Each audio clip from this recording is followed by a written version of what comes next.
السلام علیکم ورحمۃ اللہ وبرکاتہ۔ عشرہ ذی الحجہ کا مبارک وقت چل رہا ہے اور 1 ذی الحجہ سے لے کے 9 ذی الحجہ تک روزے رکھنے کی بڑی فضیلت ہے۔ رسول اللہ صلی اللہ علیہ وسلم کا مبارک ارشاد ہے کہ رمضان کے مہینے کے بعد جن روزوں کی سب سے زیادہ فضیلت ہے وہ عشرہ ذی الحجہ کے روزے ہیں، اور رمضان کی راتوں کے بعد جن راتوں میں عبادت کرنے کی بہت فضیلت ہے وہ عشرہ ذی الحجہ کی راتیں ہیں۔ آپ ایسے سمجھو کہ عشرہ ذی الحجہ کی ایک رات میں عبادت کرنے کا جو ثواب ہے وہ شب قدر کے برابر ہے، اور ایک روزے رکھنے کا ثواب پورے سال نفلی روزے رکھنے کے برابر ہے۔ تو اب بہت سارے لوگ معلوم کر رہے تھے کہ مفتی صاحب یہ جو روزے ہیں وہ کیسے رکھے جائیں گے، کیسے نیت کی جائے گی، تو میں نے سوچا کہ چلو آپ لوگوں کو بتا دیا جائے۔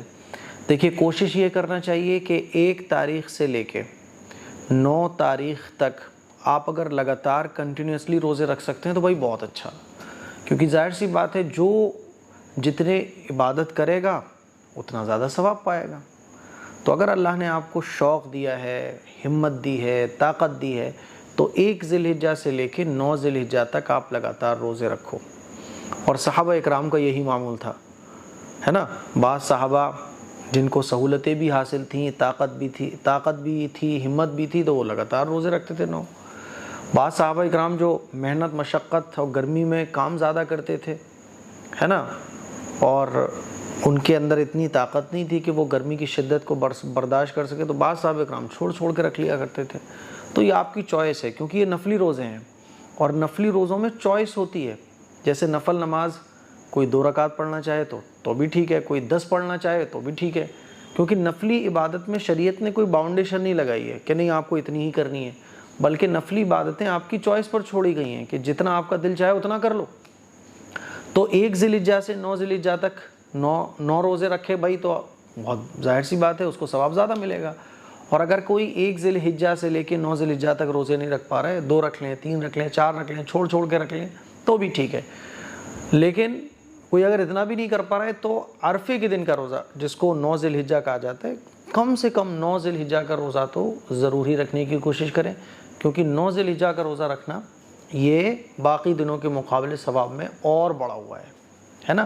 9 ذی الحجہ یعنی عرفے کا دن، یہ اللہ تعالیٰ کی بخشش اور مغفرت حاصل کرنے کا دن ہے، اسی لیے اس دن روزہ رکھنے کا خاص اہتمام کیا جائے۔ اب یہ روزے نفلی ہیں تو کیسے رکھے جائیں گے؟ تو آپ دیکھیے، رات کو ہی یا تو آپ نیت کر کے سو جائیں۔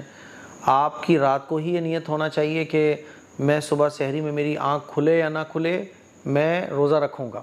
تو اگر آپ نے یہ نیت کر لی اور رات کو ہی آپ نیت کر کے سو گئے، تو جب آپ صبح اٹھیں گے، مان لیجئے صبح آپ کی فجر کی نماز میں آنکھ کھلی، یا بائی چانس مان لیجئے آپ کی فجر کی نماز نکل گئی، تو آپ رات کو ہی نیت کر کے سوئے ہیں تو صبح آپ کا روزہ ہو جائے گا۔ نفل روزے میں یہ ضروری ہوتا ہے کہ آپ رات کو ہی نیت کریں، ٹھیک ہے؟ تو یا تو آپ رات کو ہی نیت کر کے سو جائیں، یا پھر آپ سحری کے ٹائم اٹھیں اور سحری کے ٹائم اٹھ کر روزے کی نیت کر لیں، سحری کر لیں، یعنی سحری کا ٹائم ختم ہونے سے پہلے روزے کی نیت کرنا ضروری ہے۔ رمضان کے روزوں میں اور نفلی روزوں میں تھوڑا سا فرق ہے۔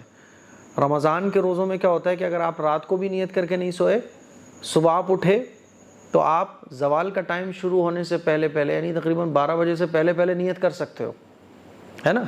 لیکن نفلی روزوں میں یہ نہیں ہے، نفلی روزوں میں آپ کو پہلے سے ہی نیت کرنی پڑے گی، تو رات کو نیت کر کے سو جاؤ، یا پھر صبح سحری میں جب اٹھو آپ تب نیت کر لو، ہے نا۔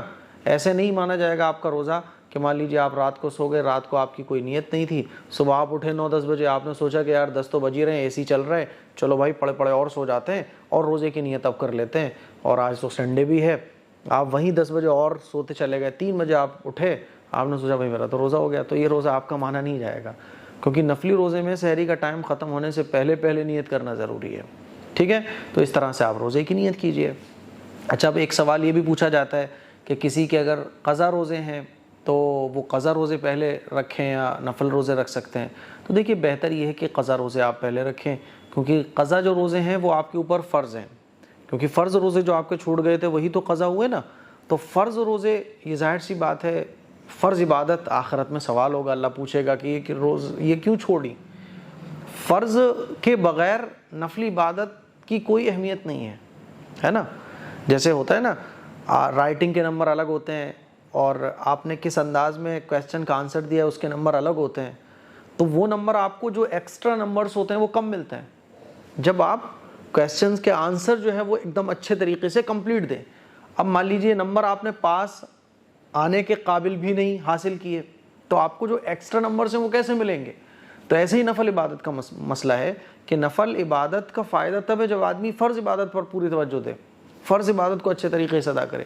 تو فرض عبادت مان لیجیے آپ کی چھوٹی ہوئی ہے، قضا روزے ہیں آپ کے اوپر آلریڈی، تو پھر آپ قضا روزے پہلے رکھیں، نفل روزوں کو اوائڈ کریں. ٹھیک ہے، کیونکہ خدا نخواستہ بھی موت آ گئی تو ہمارے اوپر قضا روزے تو نہیں ہونا چاہیے نا.